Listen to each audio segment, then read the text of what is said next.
যেতে হবে শালা। ও দাদা, ডাক ও দাদা, কোথায় রে শালাটা? ও দাদা, এই কে যে? এই সরস্বতী পুজো চাটা নিয়ে এসেছিলাম দাদা। দাদা উকি মারছিস কেন এরকম করে? আরে এতক্ষণ ধরে ডাকছি, সাড়া দিচ্ছ না কিছু। এই তোদের পুজো তোরা আমাকে চাঁদা কাটতে এসছিস কেন? বারোয়ারি পুজো তো বারোয়ারি সবার বাড়িতে যাবো হ্যাঁ। চাঁদা কাটতে। আমি কি পুজো করার বয়স হয়েছে আমার এখন? তা কি? এটা তো তোমার পাড়া, তুমি চাঁদাটা কে দেবে দাদা? কত কত কেটেছিস? 500 টাকা। 500 টাকা চাঁদা? হ্যাঁ সরস্বতী পুজো করছিস না দুর্গা পুজো করছিস?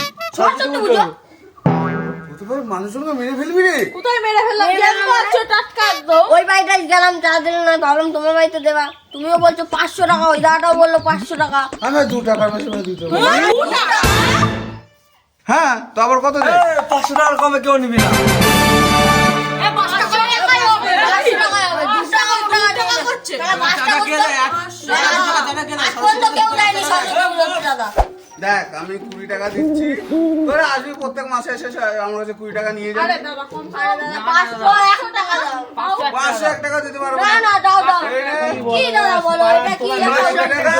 20 টাকা চলছে। আরে দাঁড়া, শোন, না, শোন। মানে প্রত্যেক মাসে আসবি 20 টাকা নিয়ে যাবি, কত পরে বছর পুজো আসতে আসতে 500 টাকা হয়ে যাবে। ঠিক আছে ঠিক আছে। ঠিক আছে? তুমি দেবে, ঠিক আছে, চলে যা। তুমি গ্রামের সামনে থেকে যাবা, তোমার টাকা আমাকে সব লিখে আমাকে ছেড়ে দিচ্ছিস তোরা আমাকে? যাও ঘরে ঢোকো।